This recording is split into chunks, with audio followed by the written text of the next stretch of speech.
Girlfriend asked for a break to find herself, but then cheated on me with a colleague.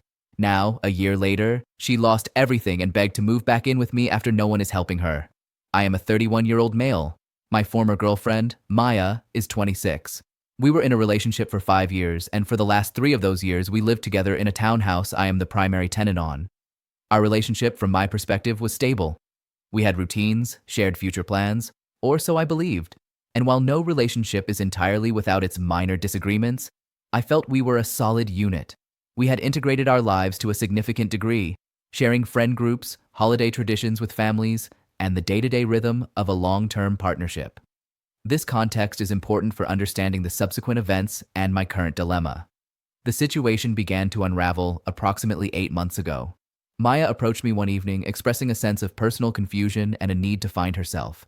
She stated she felt she had lost her individual identity within the relationship and needed space and time apart to figure out who she was outside of us as a couple. She proposed a break.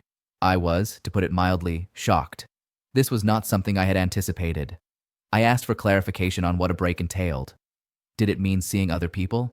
She was vague, saying she hadn't thought that far ahead, but primarily needed space to think. Perhaps staying with her sister, Nina, or a friend for a while. I suggested counseling, either individual for her or for us as a couple, but she dismissed these ideas, asserting it was something she needed to navigate on her own. Reluctantly, I agreed to this break. I expressed my discomfort and my desire for clear boundaries. We agreed to a temporary separation with her, moving some of her belongings to her sister's place. We also agreed to check in once a week by phone just to maintain some connection. I reiterated that for me, a break was not a hall pass to see other people, and she nodded, though her response was not as firm an agreement as I would have liked. The first few weeks were difficult. I maintained my routine, went to work, saw my own friends, but the townhouse felt empty. Our weekly check-ins were stilted. Maya would offer vague updates about thinking, journaling, and spending time with her sister. I tried to respect her stated need for space. About a month into this break, a mutual friend, Sam, contacted me. Sam sounded uncomfortable but felt I needed to know something. He had seen Maya out at a bar in a nearby suburb, not with her sister, but with a man I did not know. Sam described their interaction as unmistakably intimate, consistent with a date. I thanked Sam for the information. My immediate action was to try and verify this without directly accusing Maya based on secondhand information. I recalled Maya mentioning a new work project that sometimes required late hours. The following week during our scheduled call, I asked Maya how her week had been, and she mentioned being busy with work and spending a quiet weekend with her sister. I specifically asked if she had gone out at all, perhaps to unwind. She denied it, stating she was mostly staying in. This was a direct contradiction to what Sam had told me. The unease I had felt earlier now solidified into suspicion. Over the next 2 weeks, I became more observant. I didn't engage in any extreme behaviors like following her, but I did pay more attention to details. A friend of mine, independently of Sam, mentioned seeing Maya's car parked regularly outside a townhouse complex in another district across town, a complex where neither her sister nor any of her known close friends lived. Another piece of information came from a shared streaming profile. New shows, specifically shows Maya and I had never watched or liked, but that I knew a certain male colleague of hers named Jordan was a fan of, started appearing in the recently watched list. She had once told me Jordan liked those shows. The accumulation of these small pieces of information painted a clear picture. I decided I needed to address this directly with Maya. I arranged to meet her, suggesting we talk in person at our townhouse, as there were some practical matters about bills I wanted to discuss, which was true but secondary. When she arrived, I was calm. I started by asking her directly if she was seeing someone else. She immediately denied it, appearing offended that I would ask. She reiterated that the break was about her personal journey. It was at this point I laid out the information I had: Sam's account, the observation about her car, and the activity on the streaming account, tying it to Jordan, whose social media, which was public, showed him referencing those same shows. Maya's demeanor shifted. The indignation vanished, replaced by a series of stammered explanations. Initially, she attempted to minimize the situation. She admitted she had met Jordan for coffee a few times, stating he was just a friend offering support during her confusing time. She claimed Sam must have misinterpreted what he saw.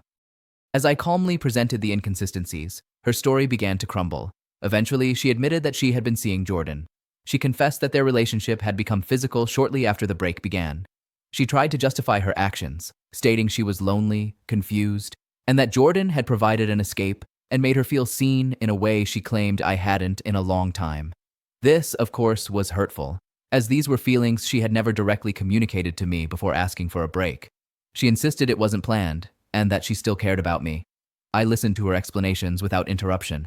When she finished, I told her that her actions, particularly the prolonged deception, were a fundamental betrayal of trust. I stated that regardless of what she felt was missing in our relationship, the path she chose involved lying to me repeatedly. I informed her that I could not move past this betrayal and that our relationship was over. This was not a discussion or a negotiation. I was ending it. Maya did not take this well. There were tears, and she alternated between apologizing and attempting to deflect blame, suggesting that if I had been more attentive, or if our relationship had been stronger, she wouldn't have sought validation elsewhere. I did not engage with these deflections. I reiterated that her choices were her own, and the lying was the insurmountable issue. I asked her to make arrangements to move the rest of her belongings out of the townhouse within the next 2 weeks. The following 2 weeks were tense. Maya did come by, mostly when I was at work, to pack her things.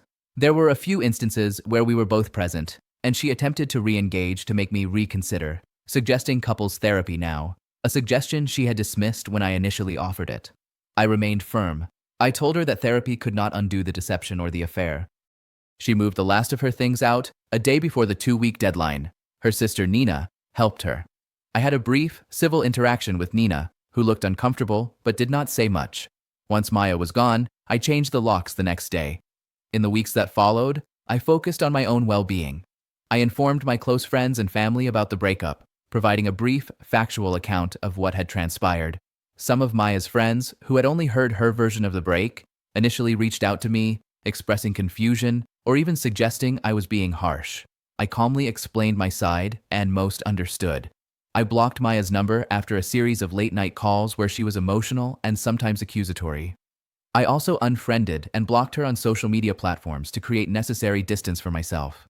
Several months passed, probably around 5 or 6. I gradually adjusted to life without Maya. I invested time in my hobbies, reconnected with friends I hadn't seen much of during the latter part of my relationship, and focused on my career. I did not date. I wasn't ready. I heard through the grapevine, specifically from Sam, who occasionally ran into mutual acquaintances, that Maya was living with Jordan.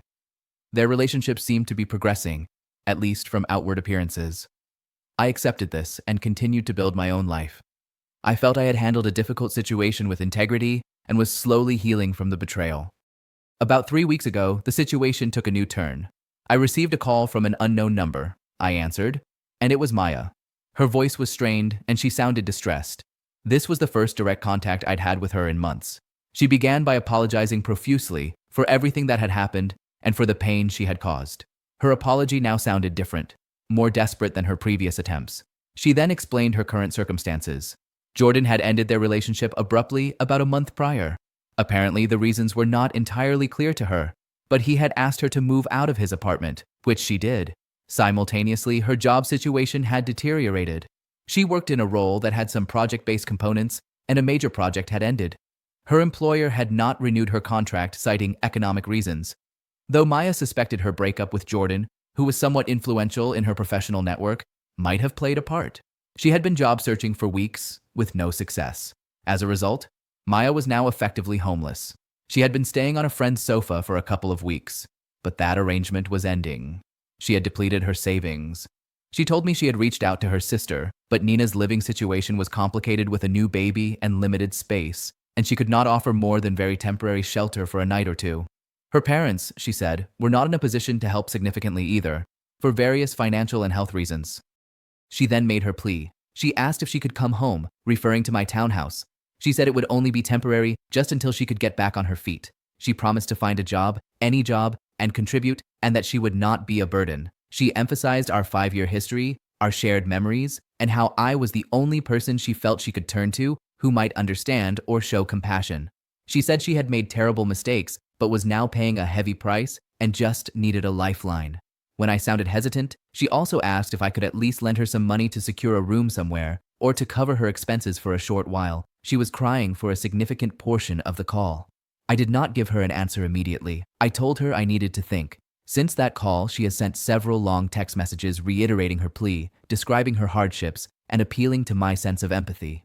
A mutual acquaintance, someone more her friend than mine, who said they had already helped but could not do it further, also contacted me, explaining Maya's dire situation and suggesting that, given our past, it would be a kind and decent thing to offer some form of help. I feel a degree of conflict, not because I want to reconcile. I absolutely do not. The trust is irrevocably broken, but she is someone I shared 5 years of my life with, and the image she painted of her current situation is bleak. However, my thought is that her current circumstances are the direct result of choices she made, starting with the decision to engage in an affair and lie about it.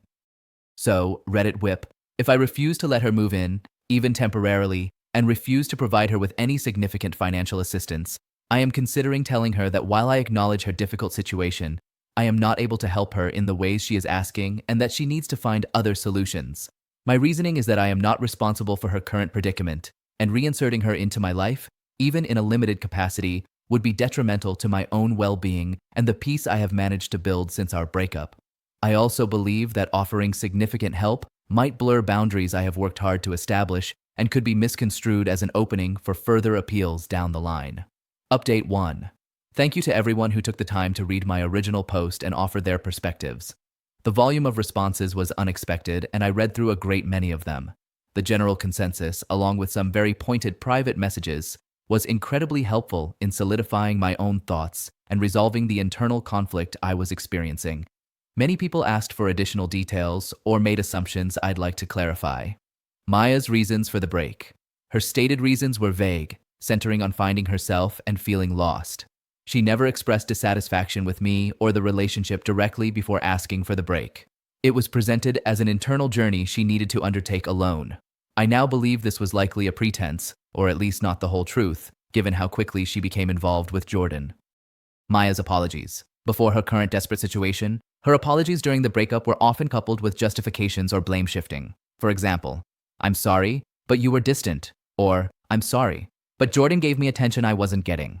There was no clean, unequivocal apology for the deceit and betrayal until she found herself in dire straits. This timing heavily influenced my perception of her current expressions of remorse. Nature of her lies. Beyond lying about the affair itself, she also lied to her sister and some mutual friends about the terms of our break, painting herself as a victim of a relationship that was stifling her and me as someone who was not understanding of her needs. This created some awkward social dynamics for me initially, until the truth became clearer to those friends. Reading the comments reinforced my initial feelings. The recurring theme was that Maya's current situation, while unfortunate, was a direct consequence of a series of decisions she made. Many commenters pointed out that allowing her back into my home, even temporarily, would not only disrupt my peace, but would also likely be a temporary fix for her, not addressing the underlying issues that led her here. It would also create an unhealthy dynamic and potentially open the door to further manipulation or emotional distress for me. The phrase "actions have consequences" appeared multiple times, and while harsh, it resonated with the core of the issue regarding personal responsibility. My primary concern remained protecting my own mental and emotional well-being. I worked hard to move past the betrayal, and reintroducing her into my daily life in any capacity felt like a significant step backward. I also considered the possibility that if I helped her substantially now, she might see it as a sign that the door was not fully closed to reconciliation, which it absolutely is not. A few days after my original post, having processed the feedback and my own thoughts, I decided on my course of action. Maya had continued to send text messages, each one more desperate than the last. She detailed her failed attempts to find shelter with other friends or distant relatives, and her rapidly dwindling funds. I decided to communicate with her one last time, clearly and unequivocally. I chose to do this via a brief recorded call because I wanted to ensure there were no misinterpretations, but I also knew I needed to keep it short and to the point to avoid getting drawn into a lengthy emotional debate. I called her. When she answered, she sounded immediately hopeful, which made what I had to say more difficult, but necessary. I told her that I had given her request serious thought. I acknowledged that she was in a very difficult situation, and that, on a human level, I was sorry she was experiencing such hardship. Then I stated clearly that I could not offer her a place to stay in my townhouse under any circumstances. I explained that our romantic relationship was over, the trust was gone, and reintroducing her into my home would be damaging for my own well-being.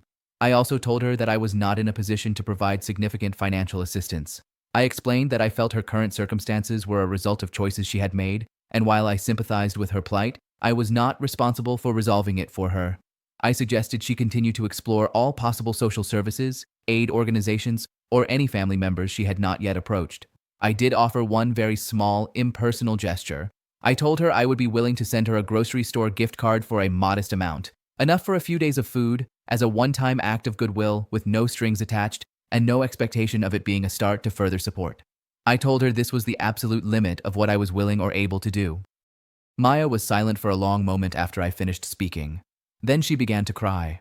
It wasn't the kind of crying I'd felt was manipulative before. It sounded like genuine despair, which was hard to hear. She asked, "So that's it? After 5 years, you're just going to throw me away when I have nothing and no one?" I reiterated as gently but firmly as I could that I was not throwing her away, but rather protecting my own life and boundaries after she had made choices that ended our relationship. I told her that the 5 years we shared were also betrayed by her actions. She then became angry. She accused me of being cold, heartless, and unforgiving.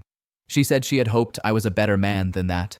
She brought up specific instances from our past where we had supported each other, trying to use them as leverage. I did not engage in arguing about the past. I simply stated that my decision was final. The call ended with her hanging up on me abruptly. A few minutes later, I received a barrage of text messages filled with anger, accusations, and guilt-tripping.